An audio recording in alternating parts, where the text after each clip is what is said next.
কোনো প্ল্যানিং ছাড়া আজকে হুট করে আমরা চলে গিয়েছিলাম পিৎজা বার্গে এবং ওইখানে আজকে আমরা কি কি করলাম এবং আমাদের সাথে কার দেখা হয়েছিল সব থাকবে আজকের ভিডিওতে। সো চলুন ভিডিওতে যাওয়া যাক। আসসালামু আলাইকুম, দিস ইজ মি ঐশা আহমেদ। আজকে আপনাদের জন্য নিয়ে এসেছি একটা ছোট্ট মিনি ব্লগ। পিৎজা বার্গের সব খাবার থেকে আমার কাছে পিৎজাগুলি সব থেকে বেস্ট মনে হয় এবং আমার অনেক দিন ধরে মন চাইতেছিল সেখানে যাব এবং পিৎজা খাবো, বাট সময়ের জন্য আমি যেতে পারতেছিলাম না। হঠাৎ সেদিন মন চাইছে এবং তাইফের বাসায় থাকায় আমরা সবাই চলে গিয়েছিলাম পিৎজা বার্গ। সাথে আমার ছোট ননদ এবং তার বেবি, তার হাজবেন্ডও ছিল আমাদের সাথে সেই দিন। পিৎজা বার্গে আমাদের যতবারই যাওয়া হয়েছে এই জিনিসটার জন্য আমার ছেলে আমাকে এবং তার বাবাকে প্রচুর পরিমাণ পাগল করে ফেলে যে সেই জিনিসটা ধরবে বা খেলবে। বাট সেই দিন মেবি আমাদের লাকটা ভালো ছিল না। 8টা কয়েন, 8টা চান্স পাওয়ার পরেও একটাও আমরা তুলতে পারিনি। আর এই যে আমি ভিডিওর শুরুতে বলেছিলাম না যে আজকে একজনের সাথে আমার দেখা হয়েছে,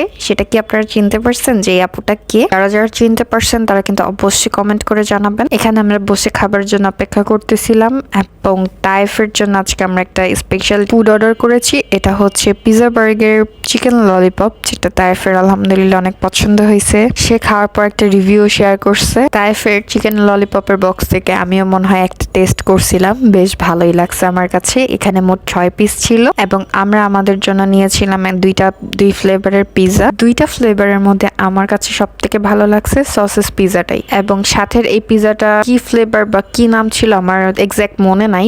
আমি আশেপাশের মানুষের দেখা দেখি তাইফের বাবাকে একটু ঢং করে খাইয়েও দিচ্ছিলাম এবং এইটা দেখে আমার ছেলে আমাকে বলতেছে আমাকে একটু খাওয়াই দাও। দেন ওকেও একটা বাইট খাওয়াই দিছি। এবং আমার কেউ ছবি তুলে দেওয়ার মানুষ পাই না, বাট আমি খাওয়ার সময় ভিডিও করার মানুষ অহরহ পাওয়া যায় আমার চোখের সামনে। আমাদের কোনো প্ল্যানিং ছাড়াই আমরা যেহেতু গিয়েছিলাম, আমরা অনেকক্ষণ স্টে করিনি সেখানে, বেশ 1 থেকে 2 ঘন্টার মতো ছিলাম। দেন খাওয়া দাওয়া শেষে আমরা আবার বাসায় ব্যাক করি। আজকের ভিডিওটা এখানেই শেষ করছি।